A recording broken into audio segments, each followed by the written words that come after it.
Ya, selamat malam. Assalamualaikum warahmatullahi wabarakatuh. Balik lagi di konten gua di Rendra Elkion Official TV. Kali ini gua nggak akan nyanyi-nyanyi, nggak akan ngobrolin apa-apa. Tapi ini gua kaget.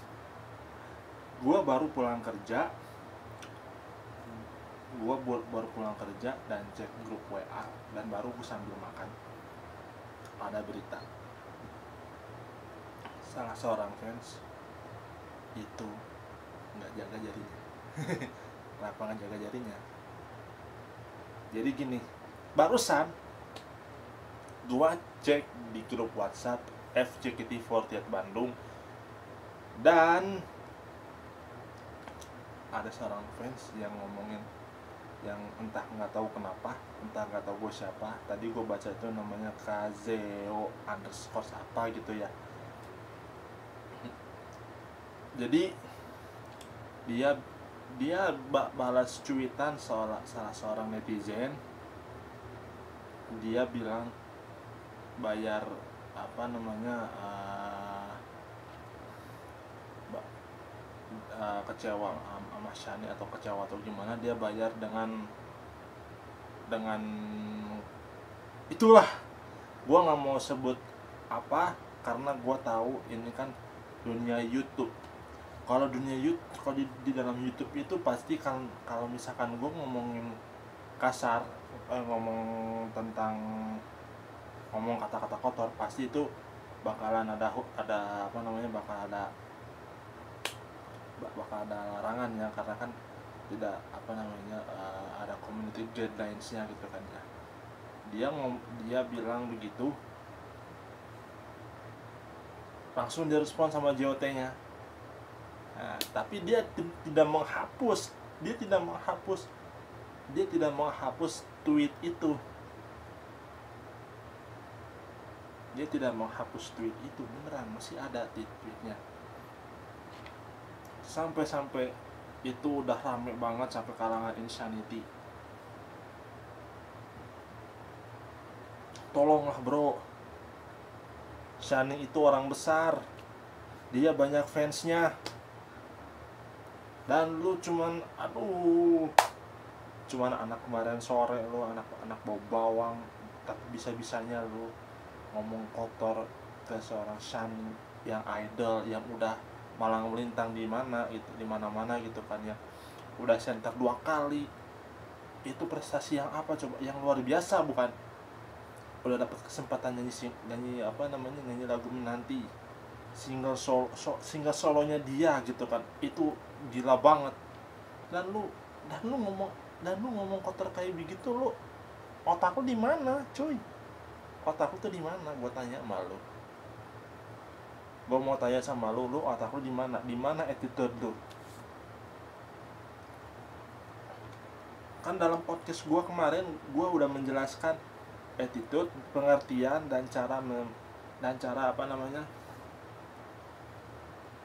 dan cara menanganinya dengan baik, kita cara menjaganya dengan baik agar attitude kita ini dalam diri kita ini bisa terjaga dengan baik, bisa menjadi bisa menjadi penyemangat, pelecut bahwa kita bisa menjaga attitude kita. Dan yang paling penting itu poin utamanya itu, salah satunya itu, jangan bikin kata-kata yang menyinggung hati orang lain. Lu kalau ini ya, dalam sosial media itu pasti ada undangnya, dan 100%, gue yakin 100% lu udah ditangkap. Kalau lu ngomong, kalau lu misalkan udah menghapus tweet lu dan lu ternyata minta maafnya hanya kayak begini nih, kayak gue bikin video nih gitu, bikin konten CLBK, cerita lama, bener kagak, itu CLBK, itu cerita lama. Cerita lama, lu minta maaf, lu bikin konten yang bikin menyinggung orang lain gitu kan. Tapi gue nggak tahu beneran apa enggak nih orang beneran minta maaf apa enggak nih gitu, gue nggak tahu gitu kan. Takutnya ketika dia bikin video minta maaf itu, dia itu nggak tulus minta maafnya, sampai meles-meles. Gue takutnya gitu, gue takutnya itu. Gue bukannya apa-apa, gue juga pernah melakukan tindakan dengan kata-kata kotor di sosmed. Ketika ada berita di sosmed, berita tentang sosmed, berita tentang hate speech atau gimana, ibu gue selalu mewarning gue untuk tetap berhati-hati dalam menggunakan sosial media. Berhati-hati, jari-jari lo tuh harus dijaga. Jari-jari dalam sosial media itu menjadi salah satu attitude dalam bersosial media. Itu menurut gue. Contohnya, yang paling dekat aja, kita belum seminggu dikagetkan dengan meninggalnya Vanessa Angel sama suaminya Febri Ardriansyah. Ya kan, kita belum seminggu kan ya. Beberapa jam setelahnya ada orang nge-tweet. Dia nge-tweet mengaitkan apa yang terjadi terhadap almarhumah gitu kan. Dia men-tweet, gue bikin story, dia bikin storynya apa, mencari rezeki. Tiba-tiba dia ditangkap.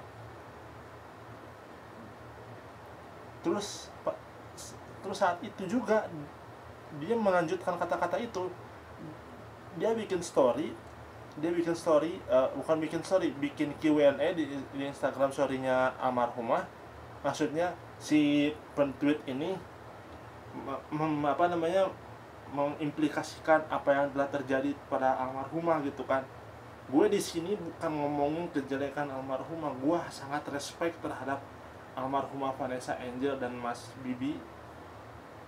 Gue malah ngerasa kaget gitu kan ya, kok masih ada orang yang attitude dalam bersosmed itu kayak gini. Serius, gue nggak habis pikir gitu kan. Makanya kenapa Microsoft itu menempatkan Indonesia itu sebagai negara yang paling tidak sopan ketika beretika dalam bersosial media, beretitude dalam sosial media. Nah ini orang-orang kayak gini nih.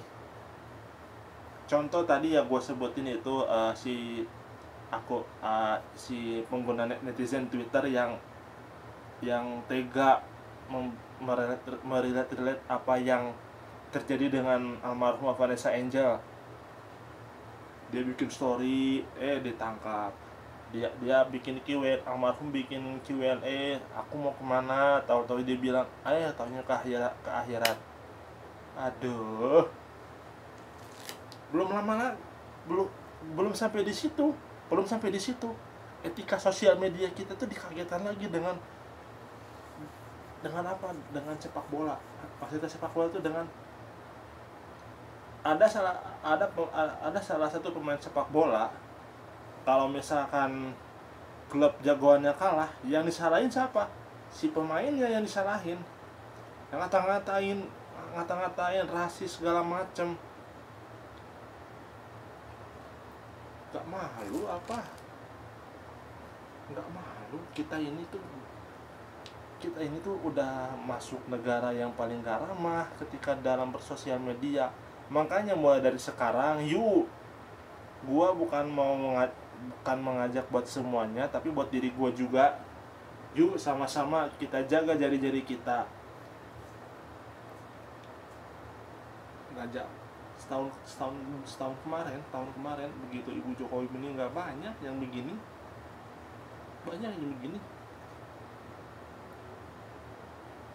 beneran. Melody juga pernah loh dapat komentar kayak begitu, tapi Melody santai, takut. Balasannya apa? Takut. Ngeri kata-katanya. Kalau Kang Emil pernah mendapatkan kata-kata begitu, langsung dilaporin, langsung akunnya dicari, diilangin, diangusin segala macam, hilang deh akunnya. Yang penting saran gua cuma satu, kalau lu memang menjadi pegiat media sosial yang baik, yang pertama itu adalah jaga attitude kamu itu dalam bersosial media. Itu yang pertama, jaga attitude apapun itu, jaga attitude kamu. Lu bisa gitu kan jaga attitude kalau misalkan lu bisa gitu kan ketika lu ketemu sama banyak orang gitu kan, dalam satu lingkungan gitu kan, lu bisa bertegur sapa baik-baik gitu kan, dalam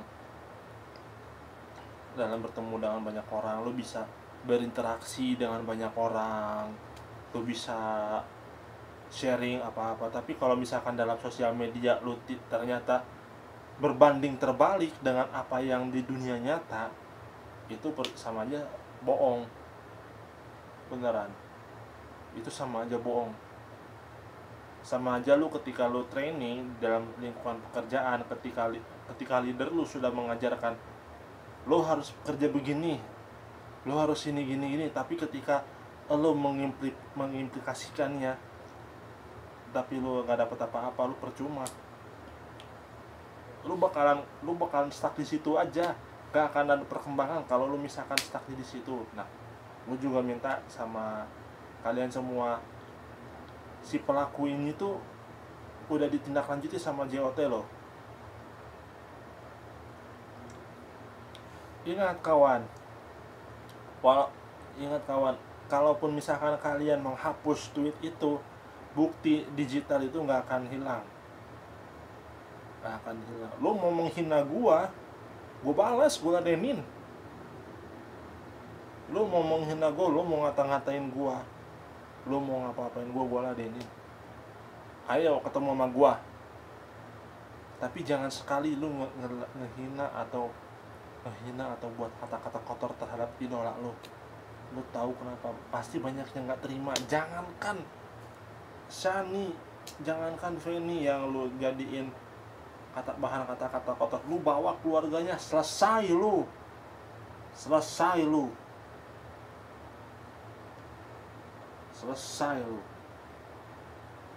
Atau kalau misalkan lo nih, si Kazeo ini nonton video gua kasih peringatan sama lu. Lu boleh hina gua sepuasnya, lu boleh caci maki, lu boleh ngata-ngatain gua, tapi jangan sampai lu ngata-ngatain keluarga gua. Gua nggak terima itu, beneran. Walaupun gua nih kadang durhaka sama orang tua gua, tapi kalau ada orang yang ngancemin orang tua gua, siapapun itu, gua nggak terima. Gua laki-laki, men, ya wajar dong. Gua nih mau nantang lu nih, si Kazeo ini nih. Temuin gua di Bandung.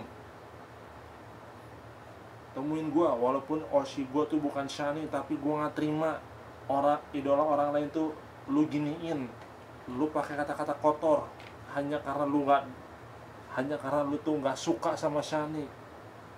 Lu ngotak dong. Oke, thanks for watching.